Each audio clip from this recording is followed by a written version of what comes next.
Donc ce matin, on va revenir je reviens sur le thème, ce pourquoi nous sommes là. Je vous ai dit par rapport au don du Saint-Esprit. Il dit, le Saint-Esprit vraiment on a entendu beaucoup sur le Saint-Esprit, sur les dons. Mais moi-même, je vous disais tout à l'heure que j'avais peur justement d'aborder ce thème-là. Pourquoi j'avais peur d'aborder ce thème-là? Parce que je disais au Seigneur, je n'ai pas assez expérimenté les dons du Saint-Esprit. Je n'ai pas une connaissance expérimentale assez suffisante sur les dons pour en parler. Donc depuis, on nous a relancé ça depuis octobre 2013. Mais j'ai dit, bon, Saint-Esprit, de temps en temps, je vais en parler.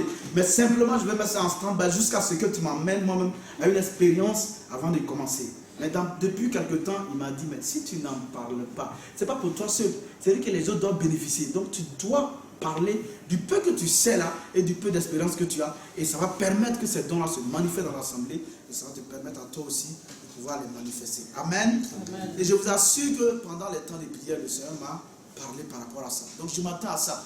C'est pourquoi ceux qui, par exemple, qui participaient au temps de prière, le dernier mercredi et le dernier vendredi, on a senti qu'il y avait une différence. Amen. Ceux qui étaient là. Amen. Entre le dernier mercredi et le dernier vendredi, on a vu qu'il y a une différence. Et même moi-même, à la maison, quand je prie maintenant, c'est pas pareil. Amen. C'est pas pareil. Souvent même, je veux m'arrêter la prière. C'est-à-dire que c'est le courage même.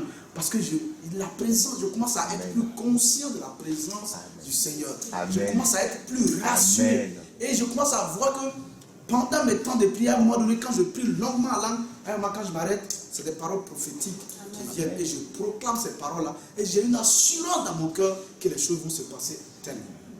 Donc je veux que vous soyez encouragés. Et donc le thème de ce matin, c'est préparation aux manifestations du Saint-Esprit. Prépare-toi aux manifestations de l'Esprit de Dieu dans ta vie. Amen. Et quand on dit manifestation, ce n'est pas seulement. Parce que les gens voient toujours guérison, délivrance, miracle. Miracle là, ça veut tout dire. Amen. Et nous avons dit que l'année là, c'est une année d'expansion, l'onction d'expansion.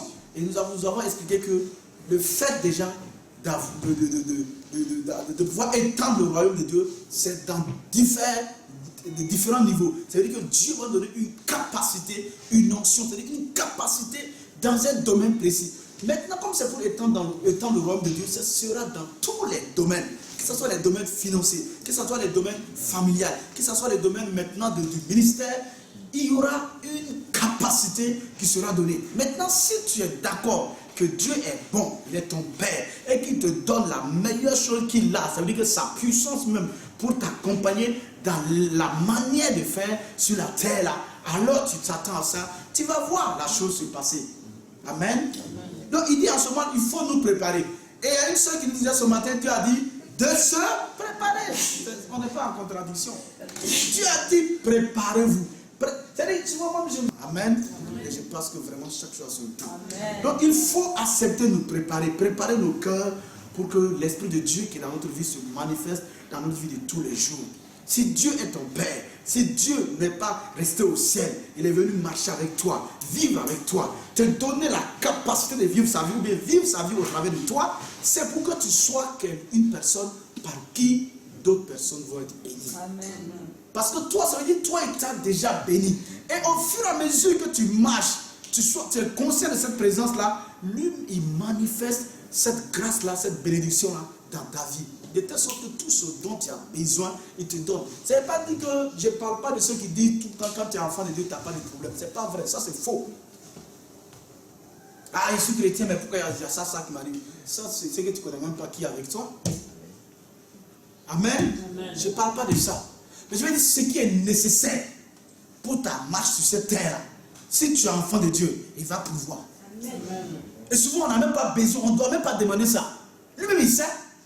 J'ai dit, votre Père sait ce dont vous avez besoin. Il dit, votre Père sait ce dont vous avez besoin. Il dit, il sait. Et il va vous donner. C'est pourquoi il y a les prières qu'on fait là. C'est prières des bébés seulement. C'est prières des bébés. Bon, on va faire quoi? On prie comme ça. Jusqu'à un moment donné, on comprenne que, on ne doit pas prier comme ça. C'est des choses qu'on a déjà. Donc, il faut remercier le Seigneur et puis avancer. Amen. Donc, soyons encouragés. Donc, préparons-nous. À partir de maintenant, préparez-vous à ce que vous voyez la présence de Dieu, qu'on appelle le Saint-Esprit dans votre vie là, se manifeste. Attendez-vous à cela. Préparez-vous. Et le premier point que nous allons aborder, c'est avoir des connaissances sur la promesse. Parce que cette présence de Dieu là avait été déjà promis. Et ensuite s'est manifestée. Et donc l'obstacle, ce qui fait que souvent nous hésitons ou nous ne voulons pas voir ces manifestations, ou bien nous pensons que nous les avons alors que ça ne va pas, c'est le fait qu'on a une connaissance limitée à ce qui concerne la promesse, à ce qui concerne ce don merveilleux que le Seigneur nous a donné.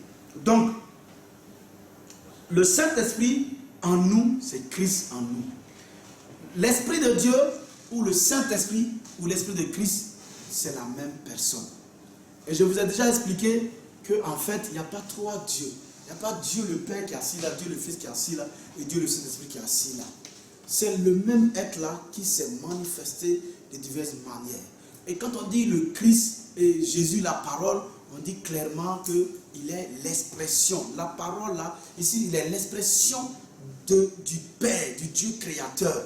Et cette expression du Dieu créateur, mais comme Dieu lui, il est puissant, son expression peut se manifester sous forme pour agir. C'est pourquoi son expression que Jésus là s'est manifestée dès le commencement pour faire toutes choses. Amen. Parce que Dieu va faire toutes choses par sa parole. Sa parole, c'est sa manière de s'exprimer. Et cette manière de s'exprimer là n'est pas la même manière de s'exprimer que les hommes ont. Nous les hommes, nous avons un langage qui nous permet de nous exprimer. Ce n'est pas la même manière avec Dieu. C'est pourquoi quand on est dans le monde spirituel, on ne parle pas forcément. On ne parle pas forcément. Dans le monde spirituel, tu peux regarder l'individu et tu sais tout. C'est pourquoi nous devons prier pour que le Seigneur se manifeste. Amen. Parce que quand tu as le don par exemple, de connaissance qui se manifeste, ou bien le don de la parole de connaissance plutôt, ou le don de la parole de sagesse qui se manifeste, tu peux regarder l'individu et tu sais tout depuis son enfance. Alors qu'il a 40 ans. Tu sais même ce qui va arriver dans peut-être 20 ans sur sa vie. Comment tu sais ça? Parce que dans le monde spirituel, rien n'est caché. Et puis c'est une réalité que nous devons. Dieu nous a fait grâce et nous avons mis ça de côté et nous voulons fonctionner par nous-mêmes. Et maintenant nous avons des difficultés et les gens se moquent de nous. Dites-moi véritablement, dans cette nation-là, les grands PDG, tous ceux qui sont des décideurs dans cette nation-là, dites-moi qui est-ce que vous allez trouver qui n'est pas dans l'occultisme. Si vous trouvez un grand patron dans cette nation ou dans les nations du monde entier qui sont des grands décideurs et qui ne fonctionnent pas par l'occultisme, c'est faux. À moins qu'ils soient nés de nouveau. S'il n'est pas né de nouveau, ce n'est pas possible. Donc ne vous laissez pas tromper. Vous travaillez un patron, vous êtes obligé chaque fois de baisser la tête. Pourquoi? L'esprit qui est celui-là, c'est cet esprit-là qui fait que tu baisses chaque fois la tête devant lui. Si tu n'es pas conscient de qui est avec toi, chaque fois, il va te dire de faire des choses, tu vas faire et puis après tu vas t'asseoir pleurer. Il y a des gens quand ils te...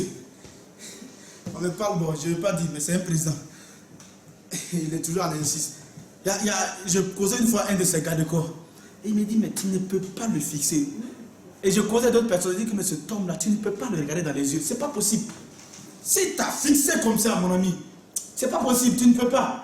Si tu as dit, va faire ça, mon ami, tu cours déjà. Il dit à ces gars de corps là, il ne dit pas éliminer telle personne. Ou bien il dit simplement, telle personne, je n'arrive même pas à dormir à cause de lui. On dit, le chef là n'arrive pas à dormir à cause de lui là. Avant, non, il n'a rien dit. Mon ami, toi tu es qui et puis notre chef là n'arrive pas à dormir à cause de toi. Ça veut dire quoi? C'est l'esprit qui il est dans l'occultisme. Il fonctionne dans le monde spirituel. Un autre ami m'a expliqué, lorsque son père a eu un rendez-vous avec un président de son pays, un chef d'État dans son pays, et il devait le rencontrer. Et dit, quand il est rentré dans son bureau comme ça, il dit son père était tétanisé. Il l'a regardé à un moment donné comme ça, puis il a ri. Parce que quand son père lui regarde, c'est comme si c'était flou. Il avait l'impression que l'image là était projetée. En fait, c'est pas vrai. Tout ça, c'est la puissance du dédoublement.